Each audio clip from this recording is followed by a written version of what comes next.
Welcome to The Pestle, reviewing and breaking down movies to look for insights into the movie-making process.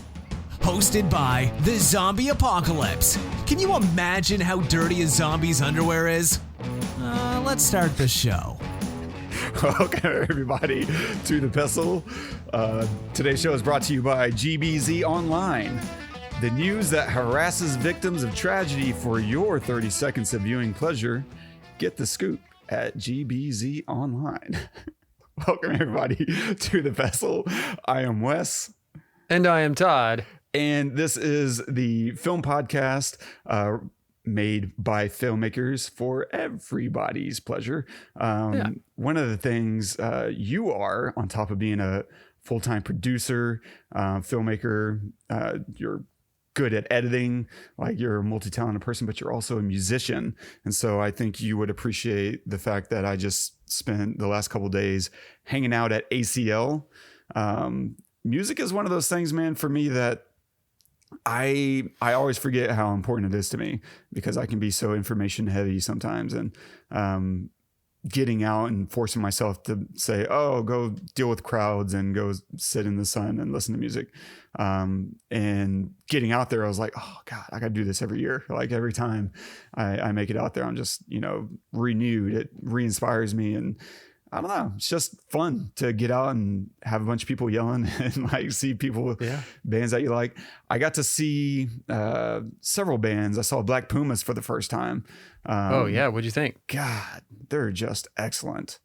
Yeah. And one of the things, oh my God. So maybe you can answer this question for me, because I saw George Strait, and they both ended with a cover song. Well, maybe not end to end. Black Pumas ended their set with a cover.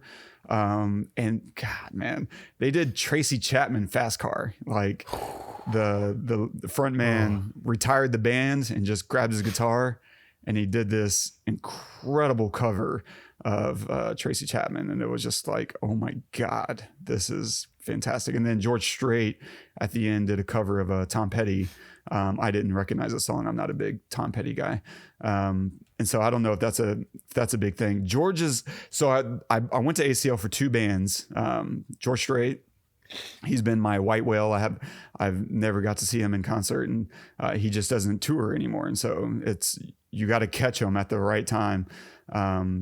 Or at least doesn't tour much. And also to see Future Islands. And so loved seeing George. I wasn't crazy about his set list. Like, George has an absolutely insane catalog. He could fill up at least 2 hours with nothing but his jams. And I don't know, I guess he never stops putting out music, because he's put out, I think, 2 records in the last couple of years. And so he was playing a lot of deep cuts off those that I just didn't recognize. And so I got maybe 30 or 40 minutes of stuff. And I'm good with George up until like 2015. And so all the songs that I really wanted to hear, I only heard, a fraction of them, which is fine. Like, play your new stuff. I think whenever he started playing his tequila song for his tequila investment, like, I was like, oh my gosh, don't do that, George. But I get it. I mean, you're an artist, you sell your stuff. But at the same time, I don't know, I was just thrilled because I was very close to the stage. I got to his show like 2 hours early, just so that I could have a good spot. And like, I could have almost high-fived him at one point, and so I was pretty close, and could not have been more excited to see him. And he's great. He's a great performer. Like, it's simple, it's slimmed down, but he's George freaking Strait. And he just commands the stage. It's amazing. Future Islands was great. But before I talk about them, is there a thing about bands doing a cover as kind of this hat tip to artists they love, or is that just sporadic and random? There's no real truism to that. Yeah, I mean, I don't know if it's a thing, necessarily, but for someone like Black Pumas, so I know Eric, that singer. You do? He used to date a girl that I worked with, and so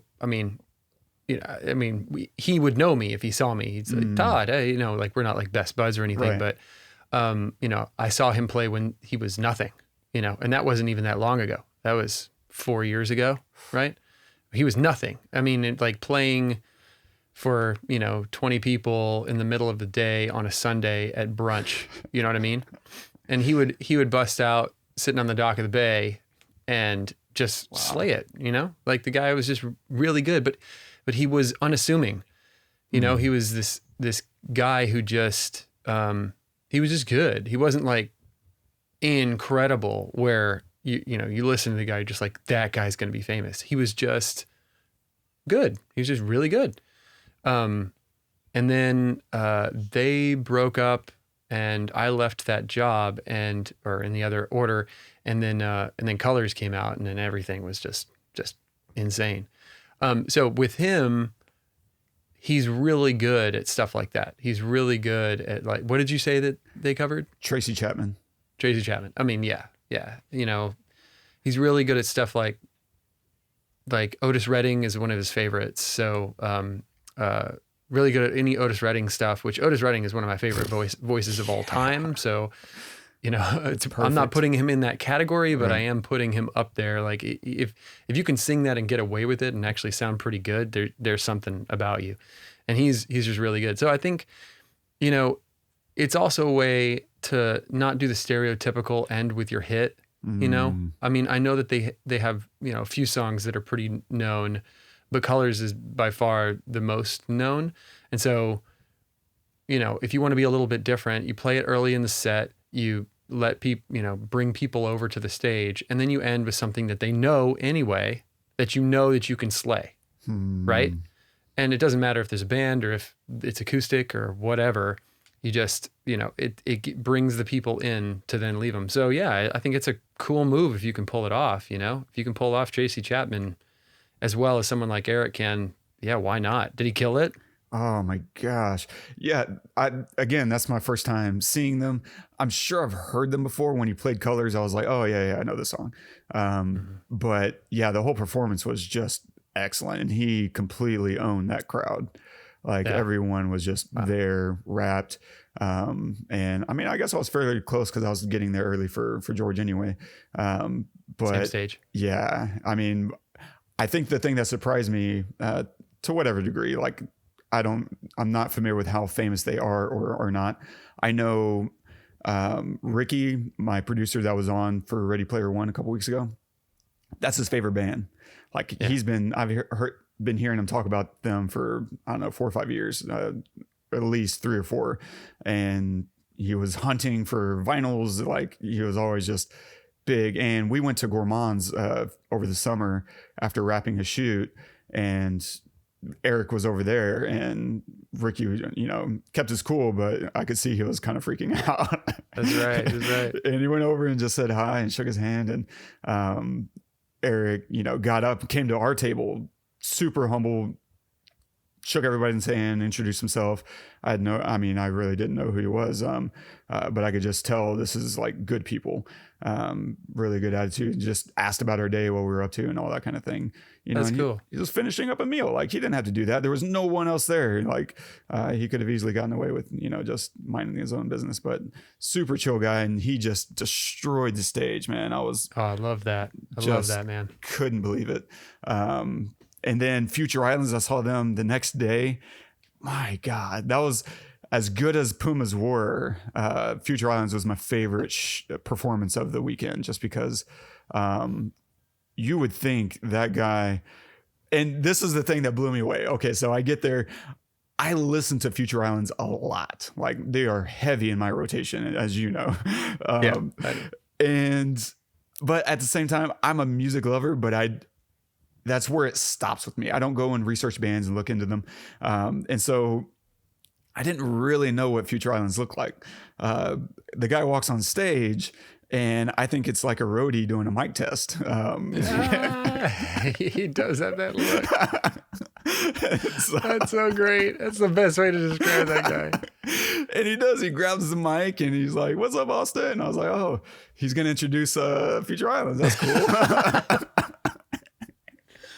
So good. And then he kicks off the song and I was like, oh, this is him. And I could hear someone on my left kind of echoing the same sentiment. I was like, wait, who is this guy? Because he's just, I don't know. He's kind of got some male pattern baldness going pretty heavily.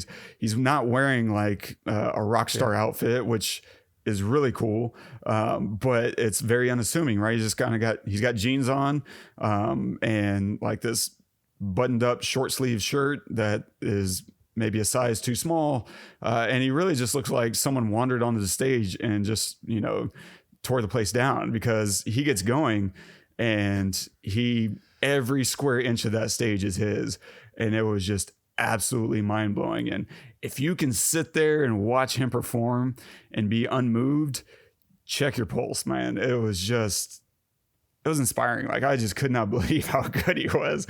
And there's just no pretense to it. This is the same feeling I had watching Maggie Rogers, because she had that same kind of flavor and energy to her, where it's uninhibited, it's completely raw, and just unrehearsed, you know. And maybe he's done a lot of those moves, but you wouldn't think he's ever watched himself in a mirror while he did it. Like, it's just completely honest. And I was just torn. I was like, man, I could give this guy 2 hours easily.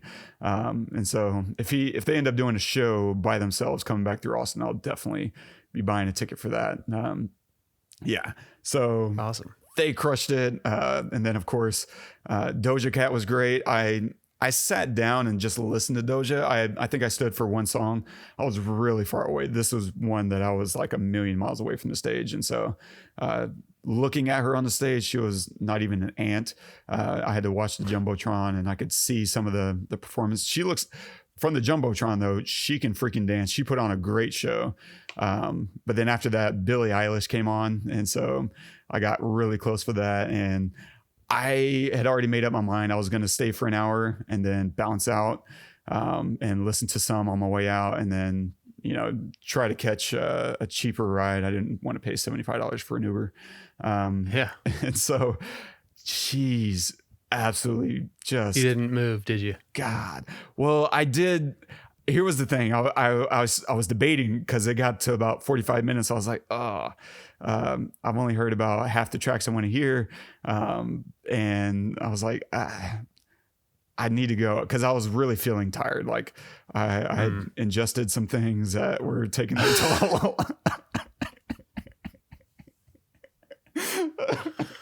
All right. Okay. The day was wearing on me. I'm sure if I checked my steps, I'd probably walked, 15 miles at least.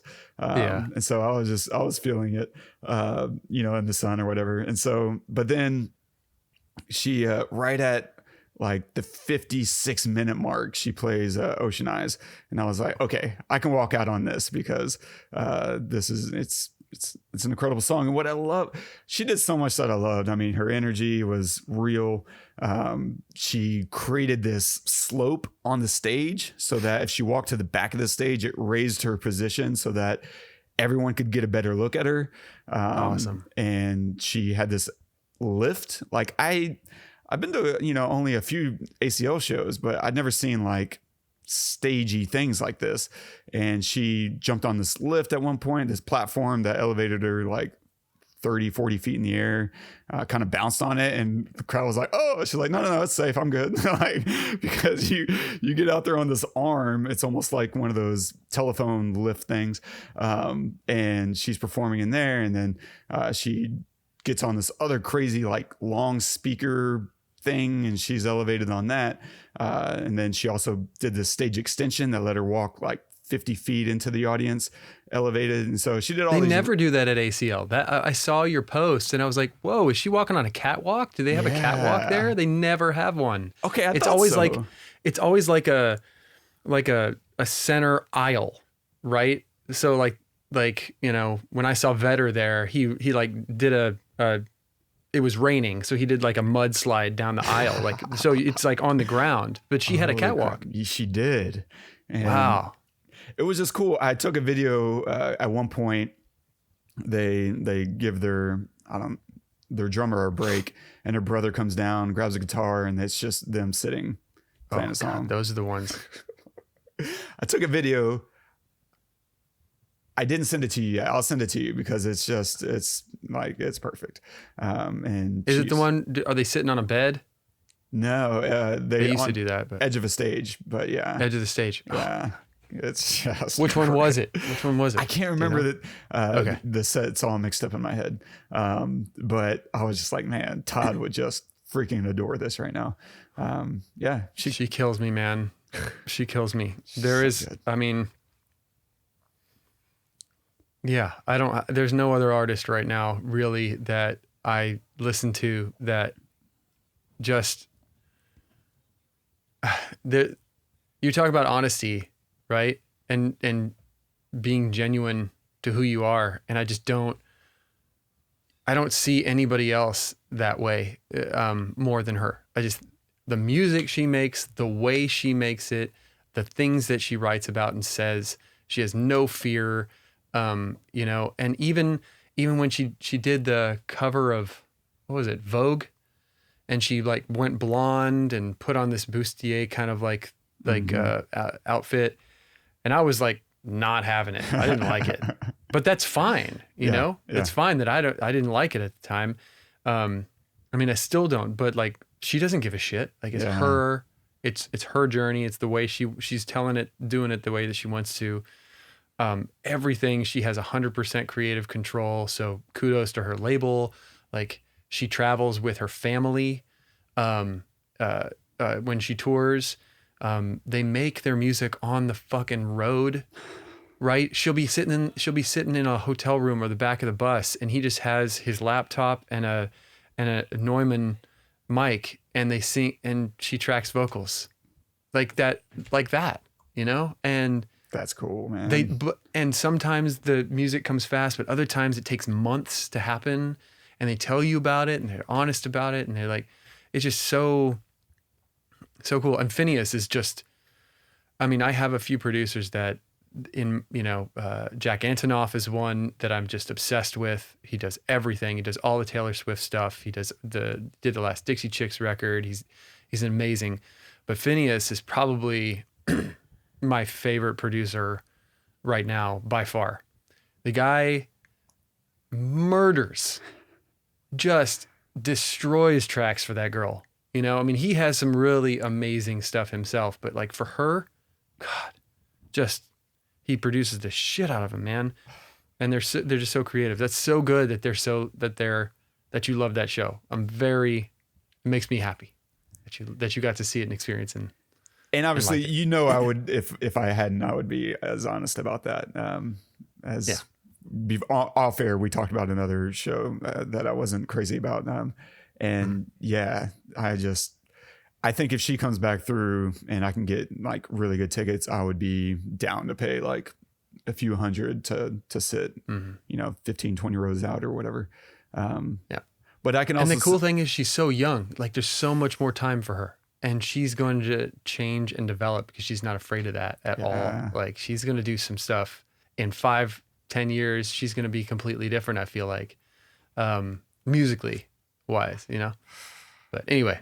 Yeah, cool. and her lyrics are brilliant. Just like gut wrenching. I forget what track it is, but my favorite track that she has is the one where the video, we've talked about it, the video where she's just sitting there in that white room and she drinks that black liquid. Yeah. And then it comes out of her eyes. Like, oh my God. It's so amazing. Anyway, sorry. No, but it's great. I mean, that's the thing that as I was sitting out there waiting for her show to start, that struck me was how many people were out there, and they turned off the Jumbotron. The late stage lights were still on as they were prepping. They turned off the Jumbotron. People started yelling and clapping and chanting for her. Then they turned off the stage lights. They got louder, chanting her name. And I was like, man, how freaking amazing is that? To just, it's not the Thunderbirds and whatever. It's like, it's just you. That's your name that's on the stage, and people showed up to see you. That's got to be a really fun and exciting and, harrowing experience all at the same time. And that's the beauty of it, man. People will gather around like artists that, make them feel and believe in something. Yeah, absolutely. Dude, I'm so glad you had a great time, man. Thanks, man. I was going to go today, but I just don't have the energy, and there's no one. I like Tyler, the Creator, just fine. I mean, I think It's funny, he's kind of toned down over the last couple of years, I guess, but I don't quite love him enough to make that round trip again. And so I think I'm done for the weekend. My body is struggling. I get it. Yeah. I rode 50 miles this morning, so my body's struggling too, but for a totally different reason. Yeah. But it is interesting. I mean, at the same time, hordes of people. We're covering something else that has hordes of people as well. Way off topic. And where are we at now? Oh, well, that is a weird transition. Okay. All right. So today we are covering Dawn of the Dead. If you're still with us after that conversation, great. Pause the episode. Go watch that because we're going to spoil a lot of stuff and we don't want to do that. So give you a spoiler alert right now. For sure. We'll cover a lot of things, I suspect. We'll talk about some of the cinematography and editing, the little details that they include. We'll also touch on story and writing, the iconic moments, the smooth exposition that they insert, and other such stuff and things and stuff. So a quick synopsis of the film. A nurse, a policeman, and other survivors of the zombie apocalypse take refuge in a shopping mall. It's directed by Zack Snyder, screenplay by James Gunn, based on the screenplay by George Romero, cinematography by Matthew F. Leonetti.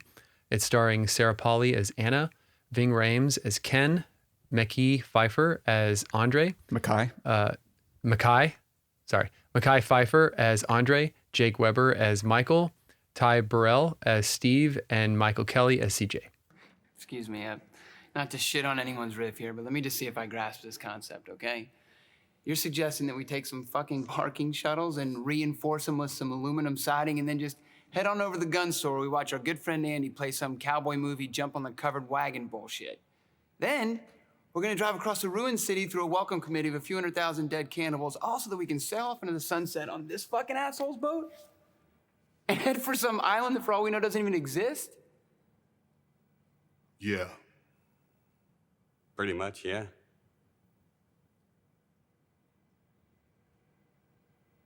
Yeah. Okay. I'm in. That's obviously the not the smooth exposition I was talking about. It's pretty on its face, and it's fun. It's entertaining. It works. But I don't know. I don't think we've ever really talked about Dawn of the Dead, either one of them, the original, let alone, this one, I guess. So I don't really have any anticipation of if this is your kind of zombie film or if it holds up or if you went in anticipating good things or not.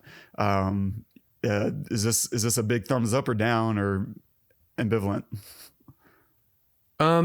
So, I mean, this was during a time where I felt like there were a ton of like zombie films coming out. This comes on the heels of 2002 is when 28 Days Later kind of redefined the genre. And then you also had Shaun of the Dead that came out right around 04, 05. And then Dawn of the Dead, of course, in 04. And so, there was a splurge of zombie films happening. Yeah. And so by the time this came out, I don't know, I was just kind of like over it. It was like the vampire situation, right? When all the vampire movies were coming out, it was just like, man, really? But I love apocalyptic movies. I don't really give a shit what happens. I don't know why. I don't know. I just like when the world ends and someone has to figure out how to survive. I feel like maybe it's trying to teach me something because when the world ends, I'm going to have to know how to start a fire or something. Whatever. I will die immediately. That's really the reality of what will happen. But, so I do like those. And there's aspects of this film that I really enjoy. I really like that they start, it's already started basically when we start the movie. I mean, I know she's still at work, but there are reports and somebody's been bitten and is in ICU and, so stuff is already happening. We don't have to, we have to wait a little bit for the action, but we don't know when it's coming, so there's already suspense from the very beginning. So I like that a lot. The little girl at the beginning is great. creepy little girls. That's how you sell a scary movie. There were some things that didn't feel right, you know. For one, the girl. Let's just start there. I mean, like, she's a zombie. Why is she going to stand in the doorway and let someone wake up? She's just going to run in and eat you, right? That's just what happens. So I get it for the story, you know, but that was one thing I was like, well, why isn't she running in and whatever? And then a few other things, but for the most part, like if you're asking me what, you know, if I liked it, yes, I did enjoy it. I thought it was a good popcorn movie. It's not going to change the genre, you know, like 28 Days Later did, but it's going to, it's definitely going to get my dollars to get me into the theater to see it for sure. Because of who I am. Yeah. So I don't know what I would give it quite yet, but I think I really did enjoy it. I think you said it really well, though. Like, this is not a horror film with like a message, or it's not trying to accomplish anything other than pure entertainment value, right? Right. Like, this is the by contrast, the original Dawn of the Dead was making this kind of light commentary about consumerism. That's why it takes place at a mall, and they insert some of these gags that kind of reinforce this idea that we're all zombies to consumerism. And that's kind of the fun thing about zombies. You can distort and use them and abuse them to tell a variety of stories, like 20 Days Later, World War Z, the original Dawn of the Dead. These are all telling very different ideas and stories using the very same exact premise. And this ejects from all of that. And I think it does help to, I didn't realize until watching it this time that it was written by James Gunn. And that explains so much, because if you are familiar with most of his films, or even his recent ones, you know that he is an entertainment writer. If you look at whether it's Slithering or just Slither. Slither. And the Guardians films, Suicide Squad, like, he just enjoys popcorn. Like, he's going to have a lot of fun. And if he can insert anything on top of that, great. But I always think his number one goal is to just entertain you. And so him having written this makes a lot of sense for sure to me. But there's so many like of these, I feel like, iconic moments. That opening scene that you were just talking about, right? The girl in the hallway, like the husband attacking her flying backwards into the bathtub and escaping out the window. Like, this is a very easy to spot. If anyone played, like, just showed you a frame from any of that whole opening sequence, you would instantly recognize it, because I feel like it's just that well known and that I don't know, effective at doing what it's trying to do. And it's breathless, like that whole opening sequence. And I agree, I understand the point you're making. Like, they're ejecting a little bit of reality, or, you know, this version of reality, from not having her attack, you know, right off the bat. Obviously it's for dramatic effect, and we both know that. But it works so well, right? It's just slowly unveiling and allowing the characters to, I don't know, tease the audience. But that whole opening sequence, like, we feel trapped. I feel trapped. And I also, especially the first time watching it, I'm like, she just locked herself in the bathroom. This is the worst place to be in the house. She can't escape. Like, she needs to get out through the front door. And of course she finds a way. And it's just these really strong, incredible visuals that compel you to feel a certain kind of way. And I think, you know, they just absolutely nail it. Yeah, I don't know. I'll touch on some more of the iconic moments, but how did you feel about the zombie baby? I don't know why I knew you were going to go there at some point. For those of you who don't listen very often, I really hate child violence. I feel like it's pointless and meaningless and doesn't need to happen for entertainment purposes, 9 out of 10 times. But I mean, in this case, because 9 out of 10 times, there's no point to it. They're not trying to exactly extract anything other than shock value. And if you're only doing it for shock value, that instead of like, let's tell a story and it's interesting, that's exactly unsatisfying. Like, you know, if it moves the story forward, then by all means, you know. But yeah, for that, I mean, I think that was okay. You know, like I got it. I mean, I like how they set it up, right? He has that conversation with Ving Rames' character with Ken in the bathroom, is saying, I've done some messed up stuff in my life, but as long as that baby, I can bring that baby into the world, it'll save me, essentially.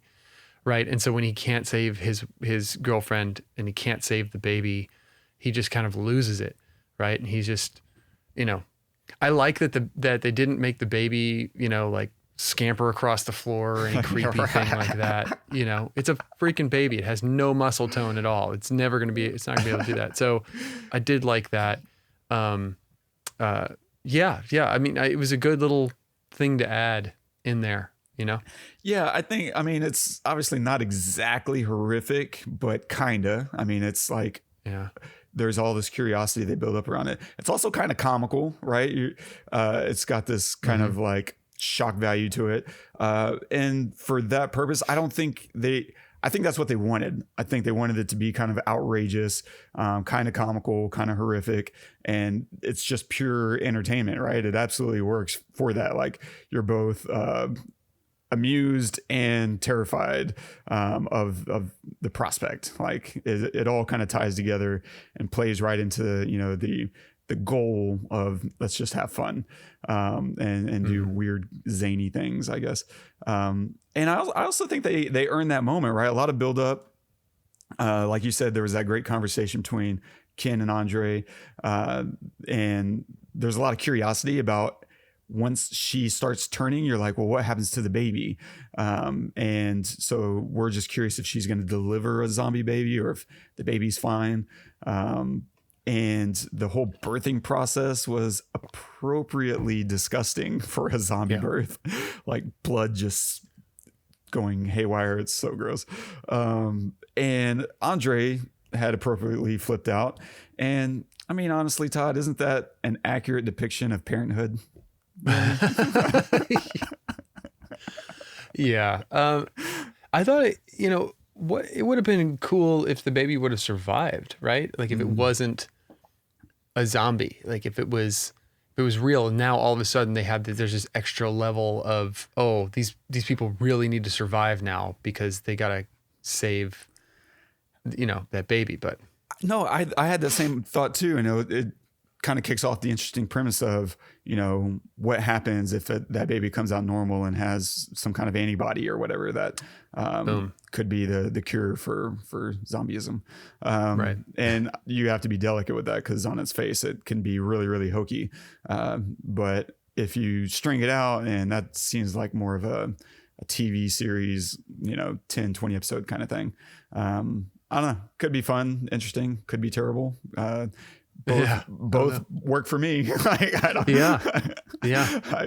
Like you, I'm probably gonna watch every zombie film, every apocalyptic film. Probably. I do like the fast zombies. So I like that they made them fast. They weren't like lazy, like Walking Dead style. I hate that. Although I think if zombies were to happen, they'd probably be more like that. But there's a lot of motor control that goes into sprinting and running and jumping and diving. Yeah, like I really one scene I really like a lot is when her husband at the beginning is chasing her in the car, and then he just sees somebody standing in their yard, and he just like veers off and goes and tackles them. So I thought that was awesome. Amazing awareness that these zombies have. And not a lot of attention span, but man, once you catch their attention, and I love that scene because he's barefoot and he's going full tilt. It's really intense and a great way to like kick off the feel and the tone of the film for sure. Agreed. As far as iconic moments, celebrity zombies. I thought that's hilarious. Like, what a great comedic relief. It's really clever. Like, and they kind of let you lead the way of discovering what they're doing. They don't just immediately spell it out like, hey, we're going to do X, Y, Z. They just instead allow you to uncover their goals and what they're doing. Burt Reynolds. And Rosie O'Donnell. That's great. So good. Another, and that's, I think, iconic, elevating music. I feel like I don't feel like I'd seen this before. And it's so obvious on its face. But they narrowly escape a horde of zombies by getting into the elevator. And then, we're just kind of bopping along to like this jazz piano cover of Air Supply or whoever. And it's so good. And the worst guy, the one we hate, is just like, hey, I love this song. And it's just, it's a comedy at the right time, and horror films have really good dividends because there's so much tension that you can use comedy to cut, and that gets you a little bit more of that giddy laughter, and it's just a little release valve for the audience. That's a good way to describe it, actually. Right? Yeah, because if a film is tense the entire time, then not only is everyone exhausted, but then when tense stuff happens, what are you going to get? More tense, and then more and more. There's only like so much that you can do. So if you can pull it back and then rev it back up again, then it'll hit the next thing that happens will hit you harder. And I think they did a pretty good job of that in this. Really good. I mean, they used Ty Burrell, which I'm not super familiar with him. I'm sure he's been in a lot of stuff I've seen, but I know him mostly as Steve from Dawn of the Dead. But he's great. Like he's hilarious, and they use him periodically, not just for exposition, but as that kind of comedic relief. And yeah, I think it works. Even in his death, you have this moment which they forecast like 30 minutes ahead of time, that Anna was going to be the one to kill him. And she does without hesitation. And, Ken is like, damn. That's just, if anyone can give you a really good damn, Ving Rames is going to deliver. Absolutely. Another iconic moment is the zombie vans. It's like this little slice of the A-team, right? Where we're constructing our doomsday apocalyptic escape vehicles. And they're like putting on these great grills, and it's total A-team throwback.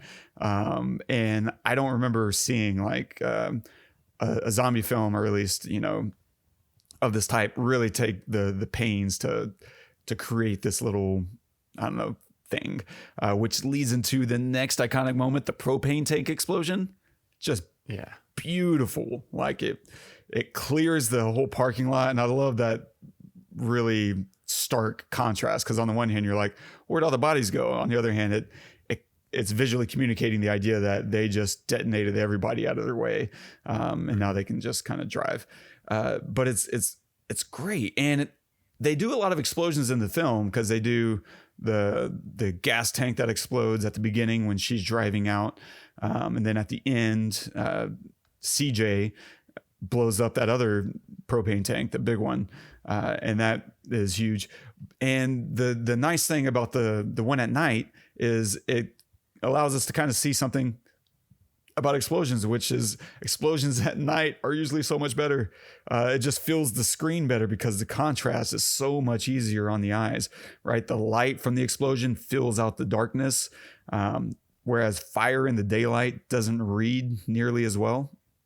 And therefore, daytime explosions need to be so much bigger. You can get a lot more bang for your buck out of a nighttime explosion. It just reads better because it's not competing against the sun, which is the biggest, brightest light that we have access to. And then we also have the chainsaw scene. Like, this is freaking amazing. And they set it up great, because whenever we're getting our first tour after the vans have been completed, we have, who is it? Michael, who's giving Anna the tour, and he's like, hey, check this out. And we're told how the chainsaw is supposed to operate. He's like, see this? It's going to allow us to cut zombie off from taking over the van. And we're like, oh man, that's an incredible idea. Way to go. And then, they're in the vans, and we see it working, and we're like, yeah, it works. Brilliant. And then of course, we get into some hard turns, and we immediately see why you should never have chainsaws in a moving vehicle. And then suddenly we're like, this is a terrible idea. Who thought this was a good idea? It's just, it takes you through the whole emotional ride to see how bad ideas don't always present themselves as bad ideas. Exactly. I do like how they basically they kind of explained stuff, that was going to happen beforehand, just so that you're not like, whoa, okay, they can put the chainsaw. Okay, cool. I did like that. That was interesting. And you could tell they didn't have to talk about the propane tank too much. You could tell that they were making a bomb out of that, for sure. But, I was going to say, oh yeah. So the chainsaw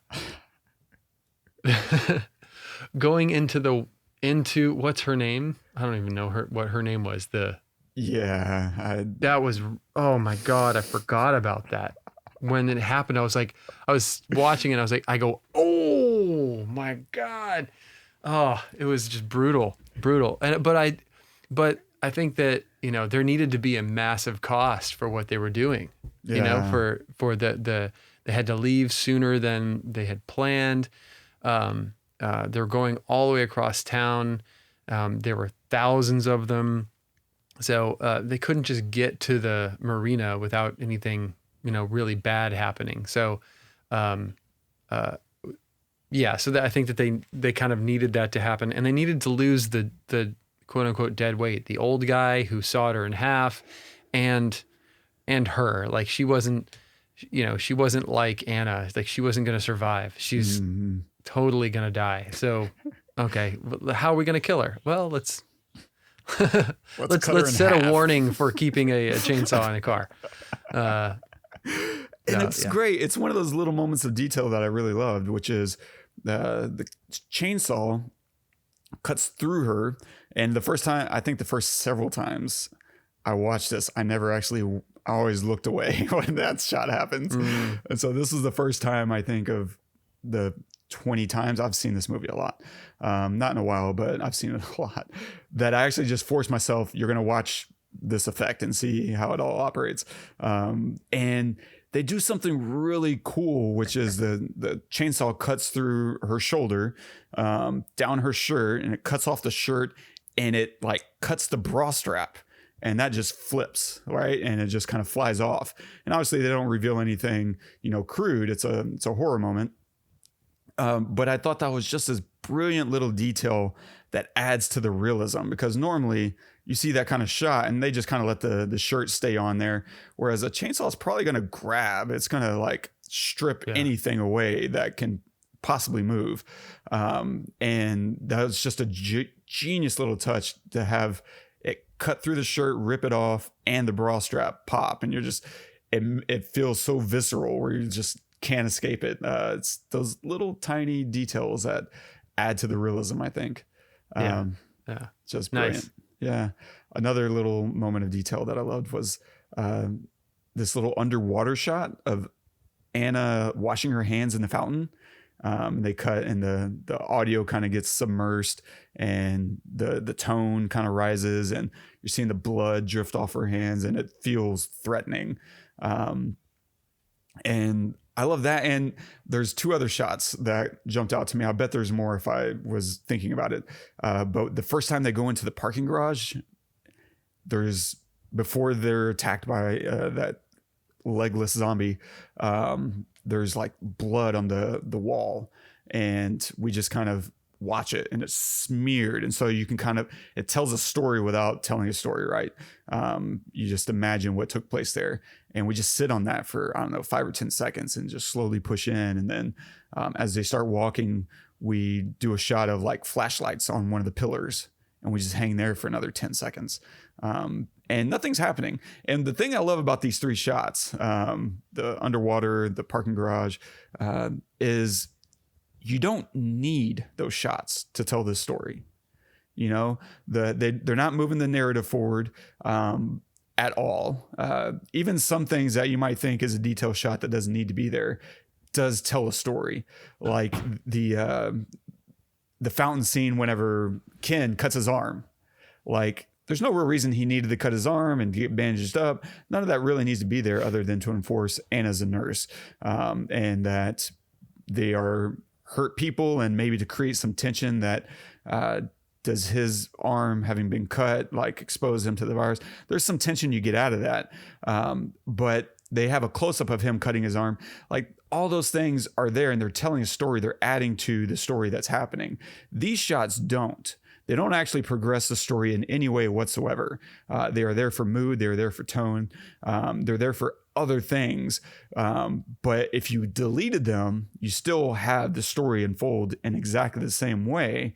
It just adds to the ambience and to the mood of the film. And it's creating something, whether it's foreboding or it's foreboding. Like, I mean, it really is just creating, this undertone of tension and drama of what's to come. And it's just feathering out the pacing so that you feel it a little bit more.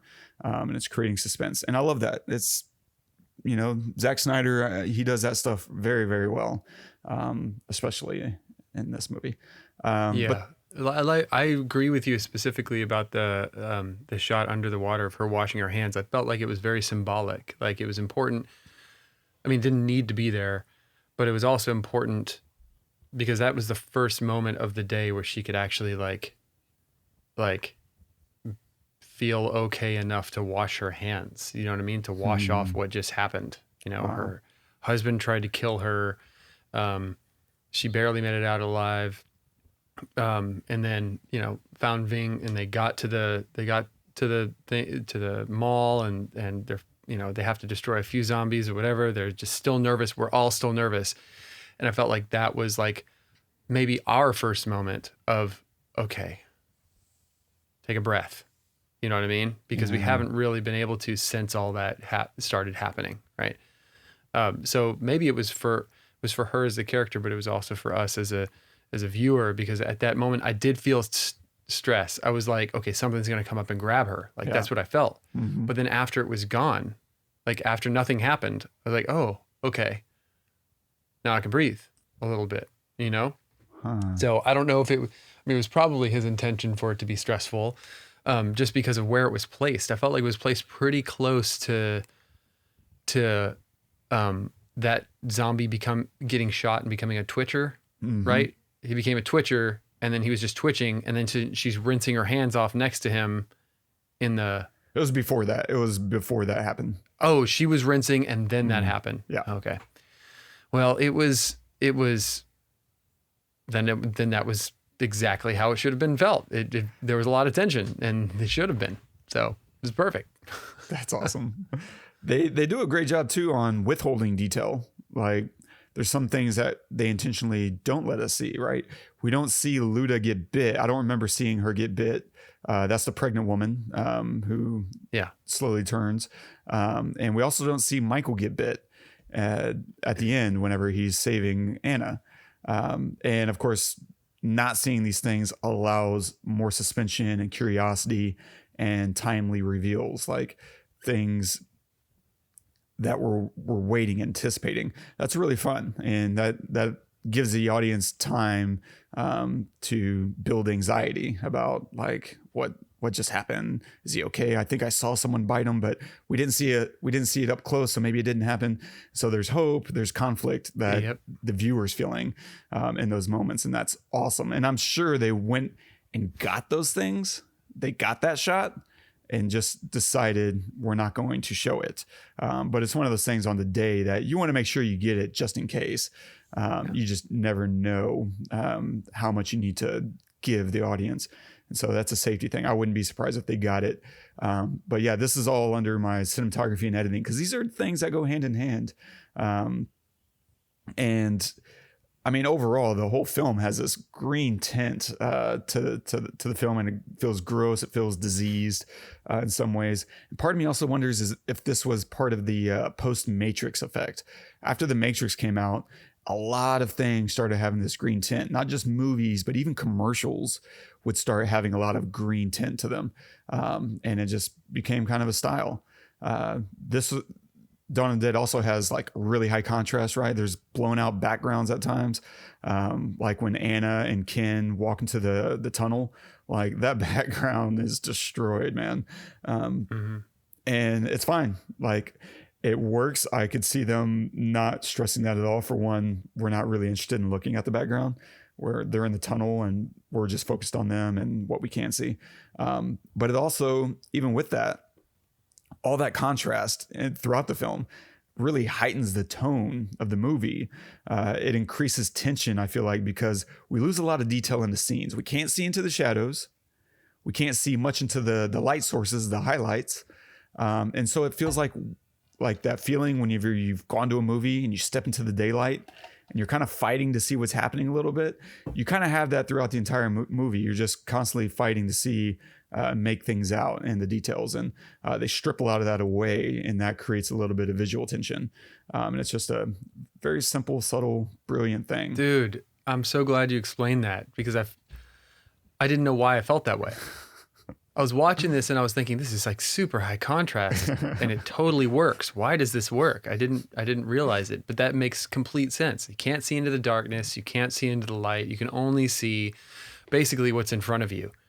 And even behind what's in front of you is very hard to see, because a lot of it's pretty shallow and so it's like out of focus and stuff. So you're really only able to see this little rectangle that's directly in front of you. So brilliant.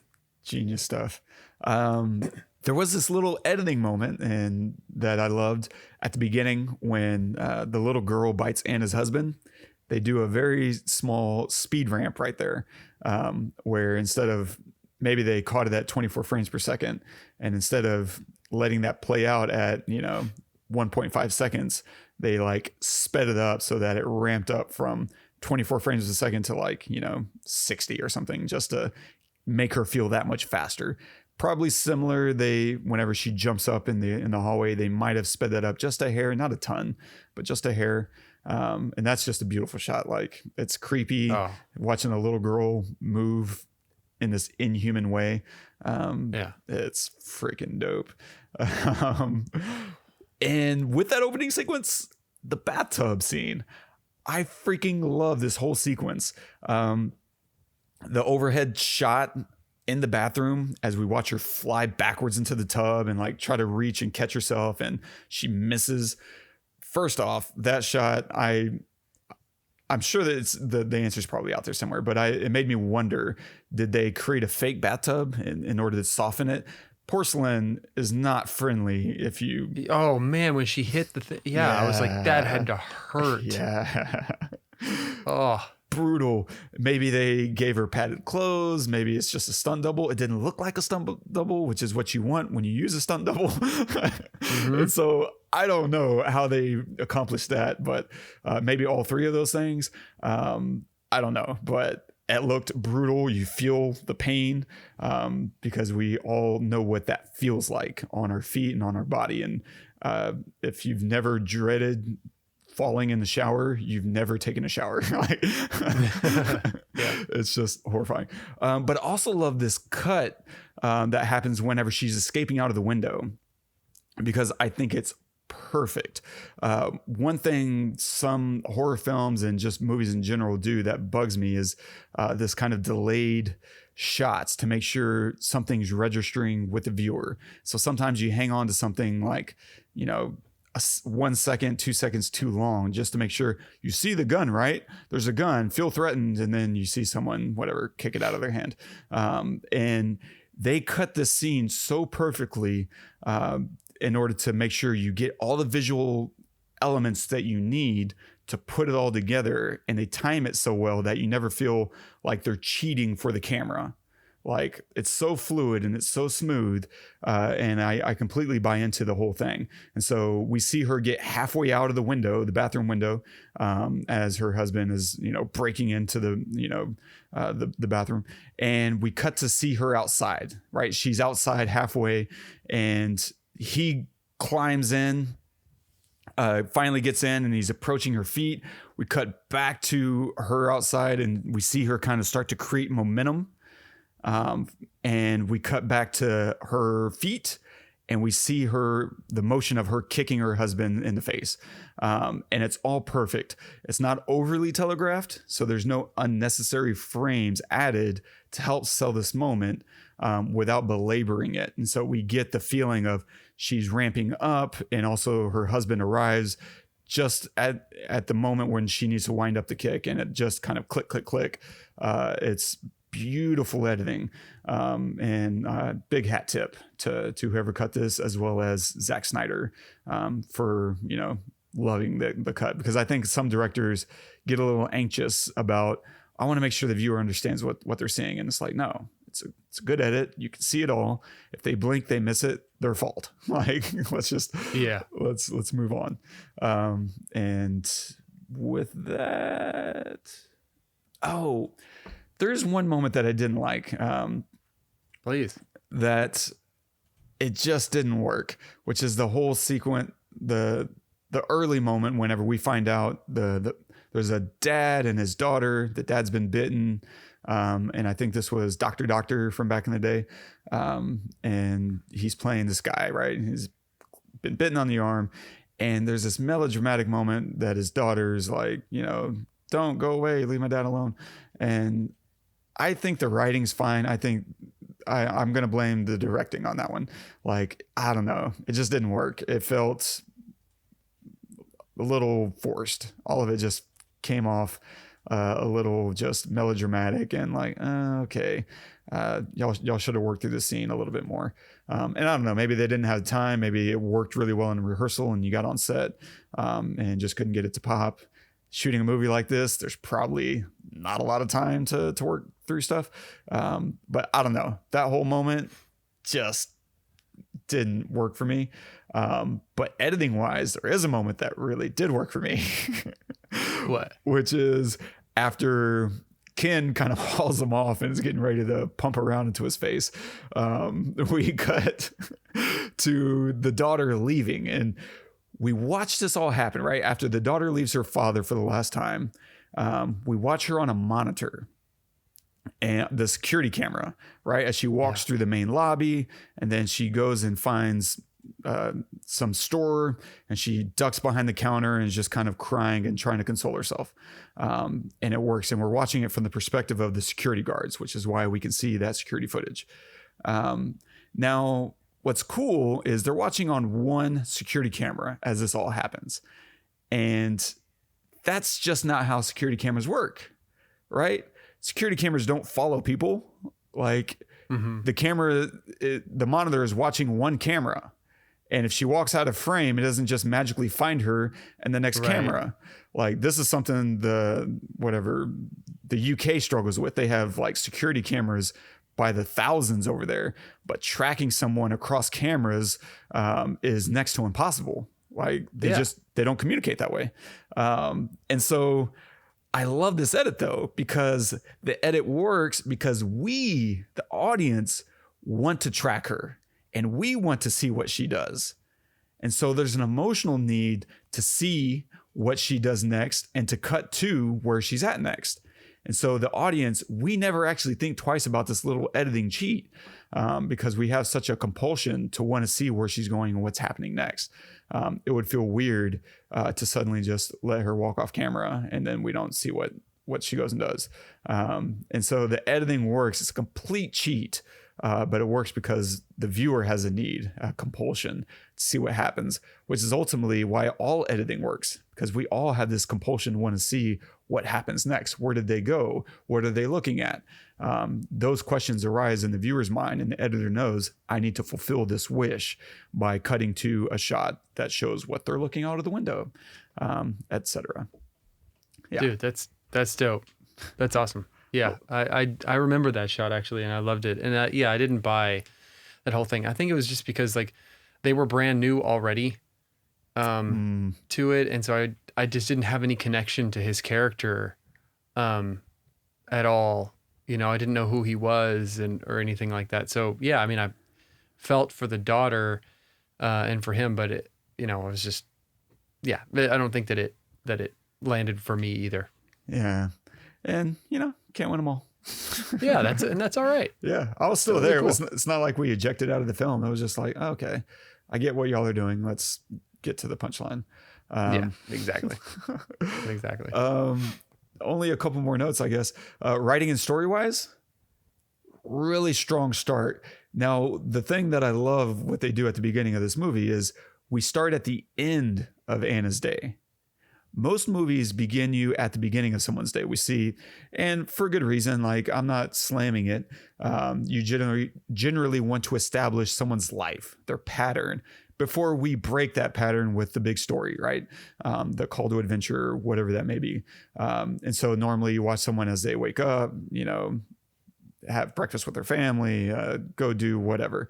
And that's all fine. There's good ways of doing that and bad ways of doing it. Some of our favorite films do very much that stuff. It's very much a question of style, not content. But what I love what they do here is we start at the end of her day. She's a nurse, of course. She's getting off a long shift. And so it makes sense to see what this looks like from her perspective. And we get to go and establish her life through her husband, right? They have this quick little conversation about their favorite show and she pulls his shoes off. And I love that little moment because we've confirmed she's at the end of a shift. She's gone overtime. This doctor's kind of a dick. And yet she comes home and she's still like a really good person. She takes her husband's shoes off. Like she's tired. She doesn't need to do that. But they love each other. And it's such a good way to kind of build rapport between them. They're talking about their favorite show. We're establishing a lot of backstory without a lot of work. We can just imagine them, every week sitting and watching their American Idol or whatever they're doing. And then we have a great sex scene that's not like over the top, but it's used in a really quick way to do a couple of things. To sell their connection together, right? That's her husband, which of course heightens the tragedy or the frustration whenever he turns. And so you're just trying to do these little things to egg on the audience to feel bad for her and her situation and to feel the effects of the apocalypse. But that sex scene also explains why she's in the dark about what's happening. As we're getting the exposition through the newscast, they're in there getting it on. And so we, the viewer, now have the dramatic irony of we have begun. The apocalypse is officially on. And then throughout a lot of the movie, Anna stays in this blue shirt. It's not an actual, I don't think it's an actual like a scrub. But they use that blue shirt to kind of reinforce her nurse persona. Like it's just a very simple wardrobe detail that helps connect her to who she is within the story, right? We have a cop and he's usually in uniform and whatever else. The security guards are in their security uniforms. It just helps kind of categorize people and identify them so that we, the viewer, never gets lost through all these bodies that we're constantly encountering. Another thing writing wise that I love, this is so good, is there's so much wasted effort and plans backfire. Like there's nothing better in a horror film than a really good plan that blows up in your face. That's really satisfying, especially in a movie where no one walks into a zombie film thinking everything's going to be okay in the end. Like, yeah, you go in expecting devastation and craving it. I mean, as shitty as that is, that's the catharsis of it, is seeing. No, that's the reason you're there. That's the reason why they made the movie, I feel like, right? Absolutely. And so they devise these plans, right? The chainsaw one we talked about earlier, the dog delivering the food. Oh, good idea. Look, it's working. So good. And now actually, nope, it got your buddy that you absolutely had to have. You got him killed. And then you see the girl who's lost everyone in her life and she's not going to lose her dog too. That came at a cost. I don't remember how she died. How did she die? Did she make it? We never see her or Anna die. Is that right? Yeah, they're at the end. Like she's there. She at makes the it to end. the boat. Okay. Yeah, on the boat. Nice. Which is a whole nother. Yep, that's a whole nother plan that blows up in their face, almost literally. Like, and I love that they leave the movie. They could have just left it there. They made it to the boat. Way to go, guys. Instead, so we have this kind of feel good setting into the sunset. But then we had the credits that reveal, nope, everybody, they're gone. It's such a great use because it doesn't, like, you don't have to sit in the theater long to know that, oh wait, something else is going to happen. Right.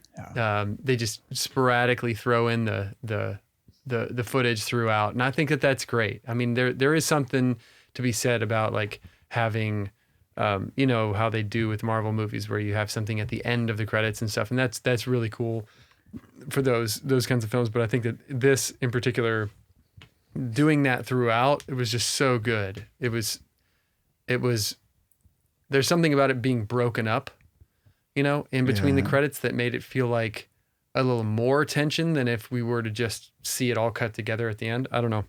Agreed. But I just loved it. It was different than other ways that they've done that. And yeah, it gives you a really easy way to progress their story without sitting for 30 seconds straight. It's like, how can we tell their story in 3-second bursts?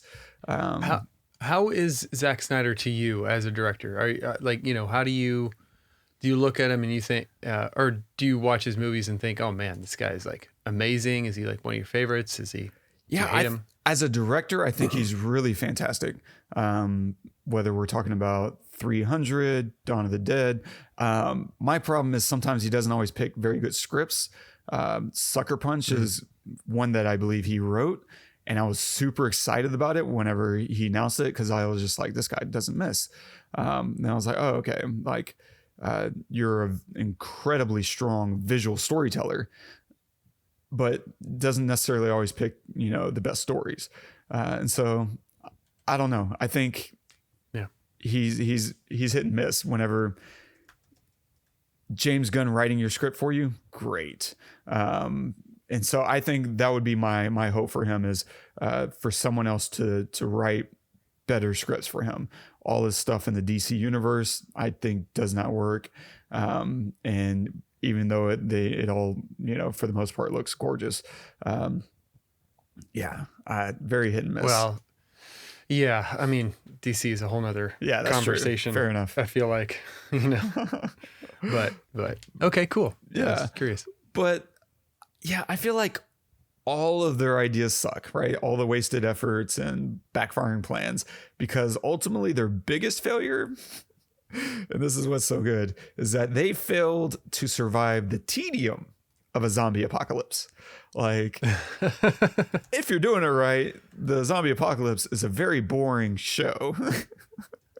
Yes. Surviving should be very, very boring after the initial, panic. Once you get to a certain point, like you're either going to make it or you're not. And if they could have just stuck with the tedium of it, they would have been fine. They could have, slow played it and seen what happens. And, at worst, you die of starvation in a mall. I think that's your best case scenario. And so I think that's just kind of hilarious. And one last piece here, which is the smooth exposition. And then I have a couple more questions for Todd. Okay, so zombie films lend themselves to very easy exposition because the audience walks in already knowing the punchline. You don't really have to catch us up to speed. The only thing you really need to do is give us a little bit of information to let us know where the characters are and their discovery. Now, to be fair, this came out in 2004, and there's probably still some people who weren't super familiar with all the tropes, or maybe just enough. And so they still give you all the information. If you had never heard of a zombie before and you watch this movie, you would be perfectly able to suss out all the rules of the universe. They give you all that stuff. But we walk in knowing it's a zombie film and that there are tropes and that they will tell us what to listen for and what to look for. So if you do know walking in, they do everything like to get you excited or to like, here's all the clues, right? Anna's patient had a bite. But why are they scanning the patient's head? And so they do this kind of thing a lot to let us fill in all the blanks of where the rules are in this universe in particular and where we are within their discovery. Like they do a really great job of that. And even one of the first encounters we have after Anna meets Ken, We meet, who is it, Michael and Andre, and the pregnant woman Luda, and there's this great comment like, we're going over there, and Andre is like, you don't want to go that way, we tried, and instead of saying like there's a lot of zombie, and instead of like drawing that out, instead Michael just says very quick simple line, back when there was 8 of us and now there's 3 of them. It's beautiful, it's perfect, it fills in all the story that you need. For one, obviously you start filling in the blank like, oh damn, like they lost some of their team, but you also get this feeling that they were a team. Like these are people that are looking for other survivors, and they're okay to be around. And so there's a sense of safety that you get also by hearing and feeling a little bit of their tragedy. And it all kind of just comes at the expense of, a few words. You build empathy, backstory, and hope, all in a row. And the fact that she's pregnant also gives you a sense that, oh, these guys they're good to go, because the worst people in an apocalypse don't want anything to do with a pregnant woman. That's nothing but trouble. It's going to slow you down. It's going to get you killed, in a dozen different ways. And so just freaking great little piece of exposition and character building, I think. There's great comedic exposition, right? Steve largely provides a lot of this. He gives us a lot of information through comedy and sarcasm. When we first meet him, the first time we see him, he's on that bench. I don't know if he's having a coffee or what, but they're asking about Fort, whatever, some fort thing. Right. And he's like, yeah, they're dead-ish. And it's pissing off Ken. He's like, what does that mean? He's like, well, they're dead in the sense that, they fell down and then got back up and, started eating each other. People. And he's just being a jerk. Same thing whenever we develop our plan to go for the boat, right? And it's, so you want to swing by the marina and hop on my boat, you bunch of jackasses. And so he's just always throwing in these little bits and pieces. But the nice thing about his first one, whenever he's like, yeah, they're dead-ish, he just walks us through. He reminds us of the progression of turning, as we're about to see it firsthand again here in a second, because that's right before the old woman dies and turns. And same thing with the father, right? They reinforce all the rules, bang, bang, bang. But before they do it, they also remind us, here's what's going to happen. And they just slide it in through the comedy, right? Through Steve. And so it's really great because it adds, it's not just exposition, it's contrast. Now we have Ken, and he's being frustrated by Steve, and allowing their conflict to create expositional moments is just top notch. Good writing. Yes, I love that. Awesome. Also love Ken. Whenever they introduce the dog idea, it's so good because they're all fighting with each other, and he looks at this dog who's wearing this perfect pack. And all he says is he shuts everybody up by, saying, shut the F up. And then he's just like, I have an idea. And that's it. Now, we've already started the pieces together, but he doesn't need to explain it to them. Instead, we just cut to the plan in action, right? There's no more exposition. Yeah. It's a demonstration. We're going to see the plan. And what I like is from there, a few minutes later, the plan goes to crap. And Nicole jumps in the van and runs across the parking lot to try to rescue the dog. And now we're all watching and waiting to see what happens next. And because she gets there, she jumps out of the car and she gets out of our view. We can no longer, the viewer, we can no longer see what's happening. Instead, we cut back to Ken, and now he's giving us the exposition. I see her. She got in. She's safe. Because our view is obstructed. Now we can just watch Ken as he watches with binoculars, and now we get the update from him. It's a very slick way to not strain the visuals because at a certain point, we can't really see what's happening anyway. Let's just listen to it. That's fine. It works. It's probably a little easier to film, and it also gives us a way to no longer expect more visual updates, because from there, the rest of her updates come through the walkie-talkies. And now we're just kind of feeling the way they feel. We can't help. We can't go to her. We can't do anything but listen and dread. Yeah.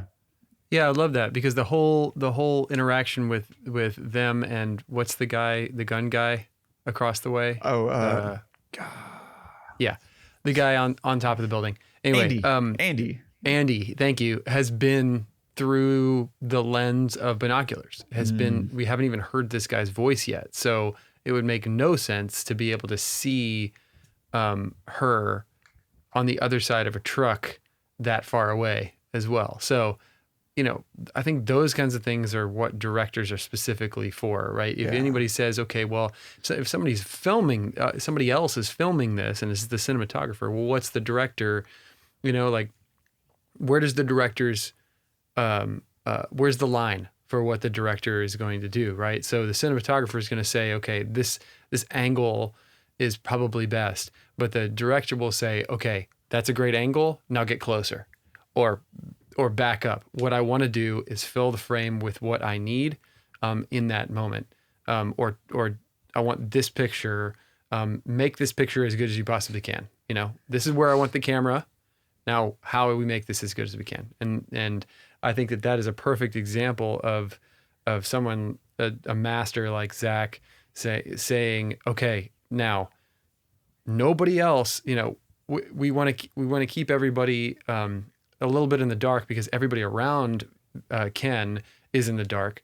So let's just, like you said, have Ken tell everyone, including the audience, what he sees through the binoculars, which is very little, to be honest. It's just, okay, he sees that she's in, but now we don't, and the walkie-talkie is a brilliant little thing in there, right? Of like, okay, well, she still has the stuff because she didn't give it to Andy, because Andy's dead.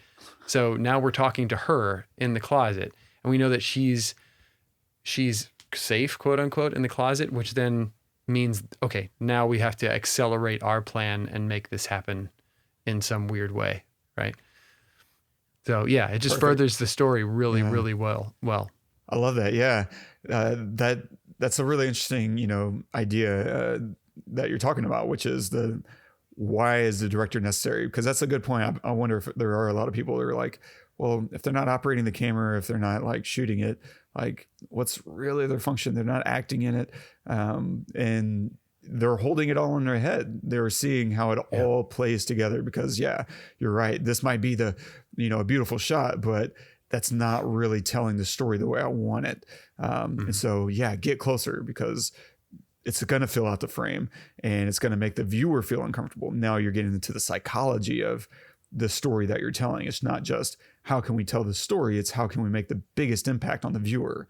And that takes so much forethought and foresight and communication across all kinds of departments. They're all playing in harmony. I would tell you what, man, making a film is like got to be one of the hardest things, like an actual, like multi-million-dollar film. It's got to be like one of the hardest things. I mean, any film in general, but the bigger the crews, the more the communication has to be on point, the more like everyone has to be on the same page. If it's you filming a film by yourself, you can do that pretty easily. Yeah. You can just like, I don't like that, I'm going to do it again. But when there's 100 people on set and they all have to capture this thing in this way exactly, and it's just maybe a 2-second shot, right? And then you've got like 700 of them to make a movie. Like, oh my gosh, that's crazy, man. It's a great point. It does take a lot of thought, and the difference between our sets versus this kind of set is just massive, because here's the thing. If you want a shot and you suddenly change your mind, well, to reverse the camera around isn't just a 5-second thing. Like you and I with the camera, we can, change position at the blink of an eye. Whereas they have Video Village, they have, gear sitting around. Yeah. You have trucks in the background. You can't just turn the camera around and start shooting all the time. Unless The lighting, like all of this, the grip work, you might have to move your entire trucks. You might have to get the Teamsters to like move all your trucks out of the background, depending on what you're trying to shoot. Like it can become a massive thing. And ideally you're not staging all that stuff right behind the camera, but some things you do, and depending on the set, you just don't have a choice. And so, there's a lot of forethought, and the more you know going into production on a given day of what you're trying to accomplish and why, the smoother things become.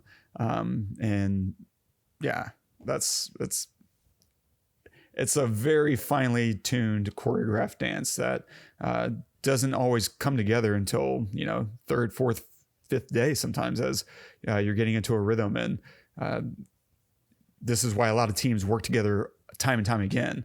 I worked on Friday the 13th a while back, and our AD, our assistant director, left about 2/3 of the way through the shoot because Michael Mann was starting his next film and he had to go. That's Michael Mann's guy. And so we had to bring in a whole new AD in the middle of our shoot. Oh my God. And that's a big thing. Like they're coordinating a lot of stuff, the schedule, and Waxman just doesn't know when production is going to start on these things. And so he thinks, I have time. And then he finds out he doesn't. That's his number one guy. And so when Michael Mann says, hey, I'm ready to shoot, Michael Mann wants his guy, and working with the same people over and over and over again creates a lot of fluidity, so that whenever you have your first week on set, you don't lose it to stupid stuff like just communication errors and understanding how someone likes to work. It pays off, having your team. Yeah. And so I have 2-ish questions left for you. For one, is there anything you'd want to see in a zombie film that you feel like you haven't seen yet? That's a really big, hard question. And so if you don't know off the top of your head, that's fine. Wow.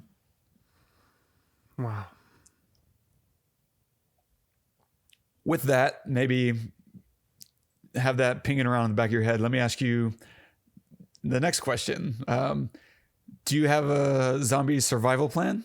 And if so, what is it? I've learned nothing from any of these movies. No, I'm going to immediately die. Well, for one thing, I don't think that guns work. I'll just be honest.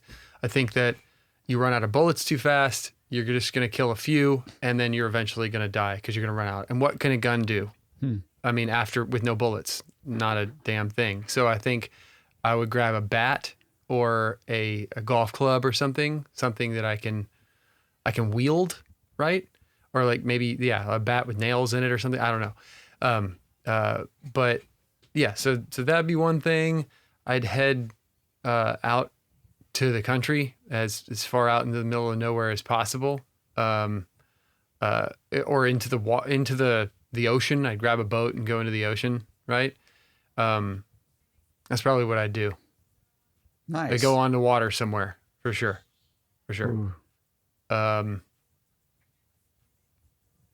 Yeah, I don't know. I don't have a plan. I don't have a survival plan other than go on water. I think that's probably the best suggestion. I think that most people will probably do that, right? Yeah. Wouldn't you? Yeah, I feel like, if you have just the smallest bit of prep, you can last a really long time on the water, because you can fish out of there. And if you set yourself up right, you can probably, desalinate and catch rainwater for fresh water. And those two things alone will get you most of the way. Now, at some point, you're going to need to get some like vitamin C and figure out a way for that, or else you're going to get scurvy. And I assume that kills you, but I don't know. Yeah, it does for sure. Okay. And to answer your first question, not with zombies specifically. I don't think there's anything really that, look, screenwriters and directors prove me wrong and make something freaking awesome that I've never seen before, please, involving zombies. But I think something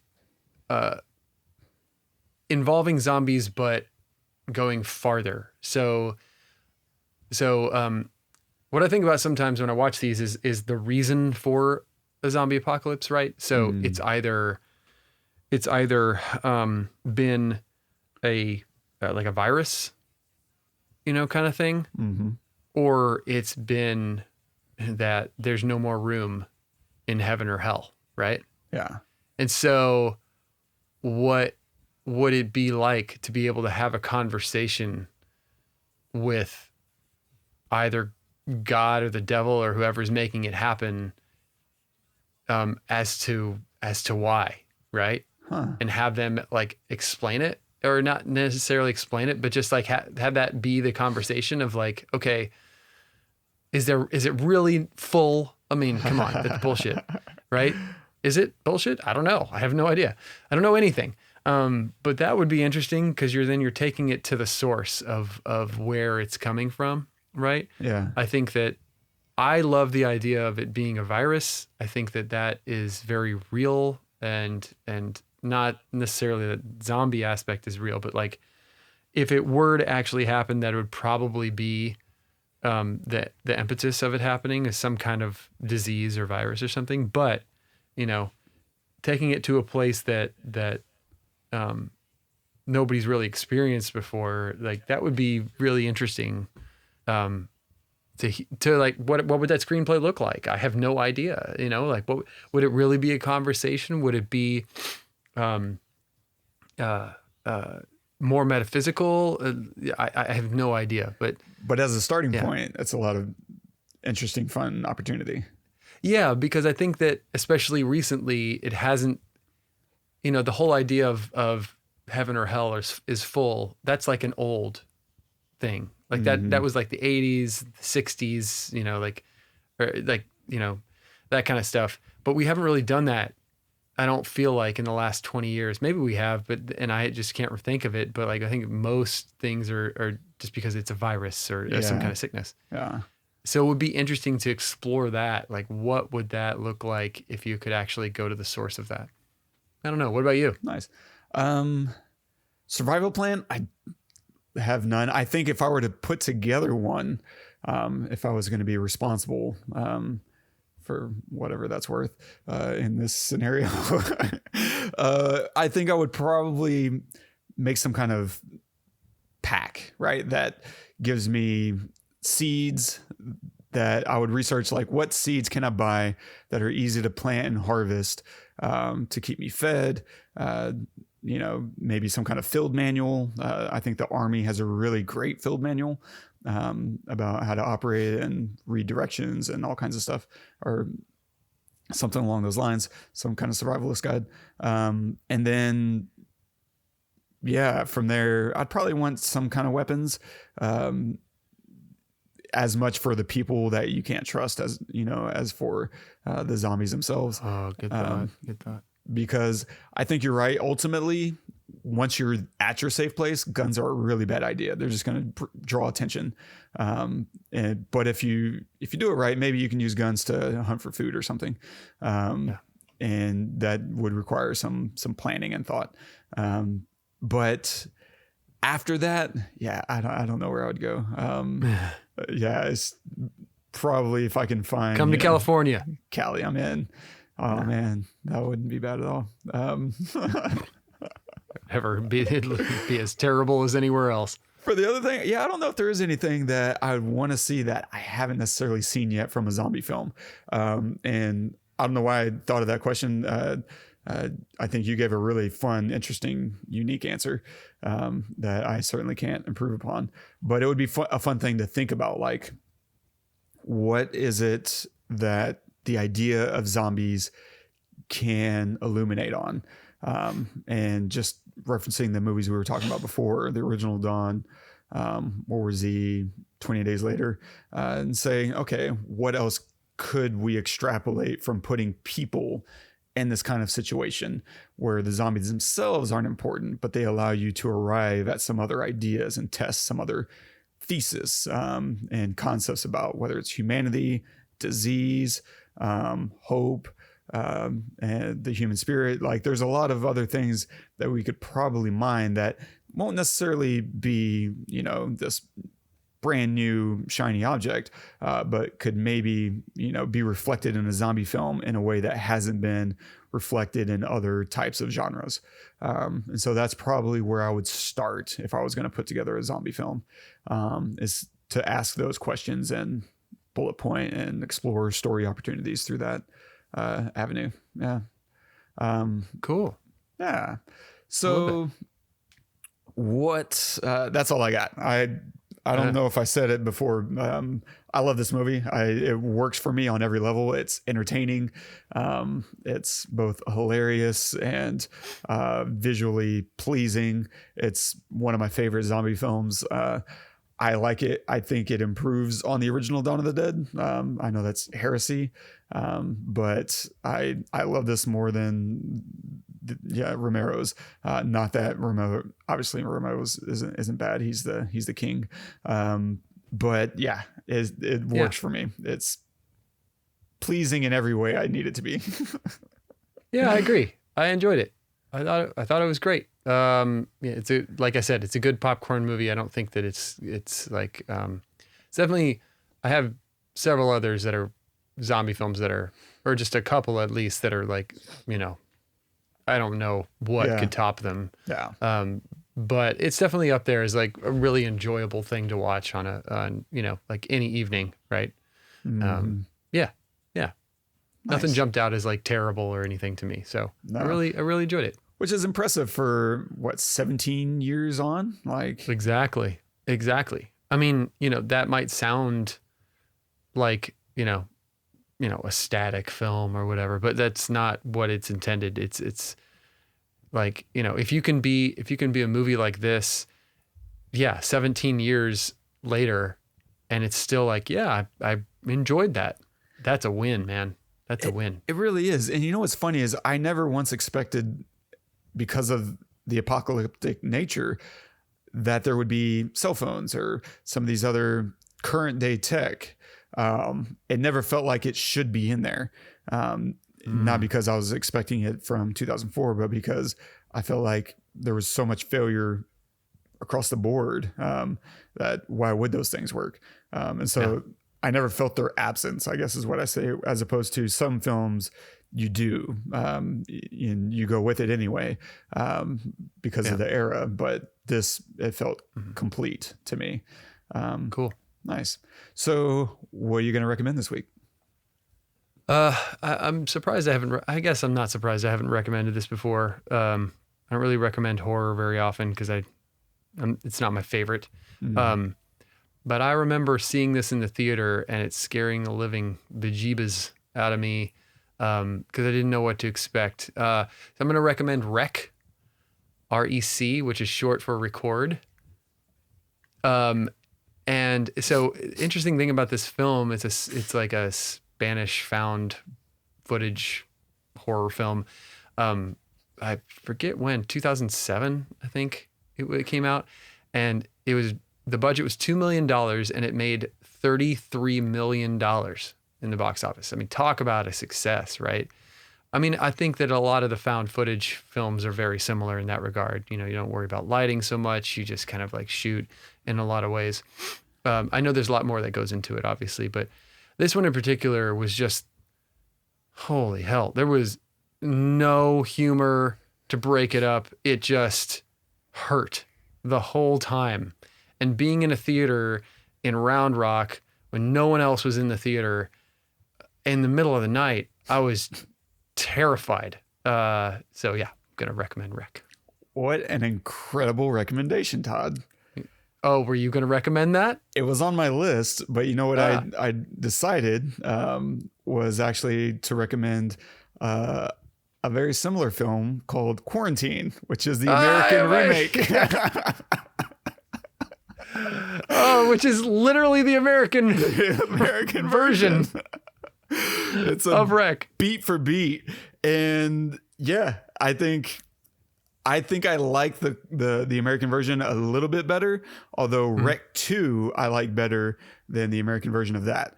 And so, but they're both absolutely fantastic. You can't lose either way. And for all the reasons you just said, I don't need to like expound on it at all. Like for a small budget, that some of the stuff that they do is really impressive, because there's this shot where someone falls down like a well, basically a stairwell, and it's freaking amazing, like because it's all fluid and happening in camera. Wow.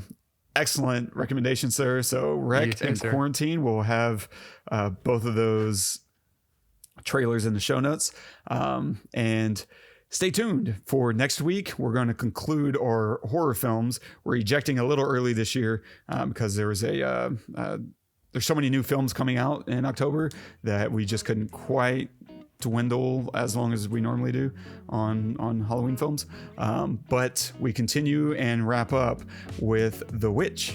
And so stay tuned for that. Robert Eggers film. And if you're enjoying the show, don't forget to subscribe, drop us a review on iTunes. Alex told me over the gram the other day that she's about to drop us some more love. And so I'm excited for that, Miss Alex. And if you want to leave us a note saying if there's something you want us to cover, a movie you want us to talk about, feel free to do that. And if you want to leave a note on this episode to discuss Zack Snyder's Dawn of the Dead, you can do that at thepestlepodcast.com/Dawn of the Dead. And we'll leave you with a quote of the day from George Romero. A zombie film is not fun without a bunch of stupid people running around and observing how they fail to handle the situation. Isn't that? I mean, yes and no, right? Like one of my favorite zombie movies is like the antithesis of that. Yeah. So yes, I get it, but it's not necessarily fun. So maybe he is right. The entertainment value comes from exactly. Yeah. watching And I get jackasses, that. yeah. I guess I agree with that. Yes. Yeah. Well said. Nice. Awesome. Well, thank you guys so much for staying with us. I had a great time. I'm glad you had good at ACL. You had a good time at ACL, man, and enjoyed that. Congrats on that. Again, join us next week. We're covering The Witch, so make sure to watch that and review us on iTunes and all that stuff, and make a suggestion. We'd love to hear what you think. Until next time, I'm Todd. I'm Wes. Go watch some movies.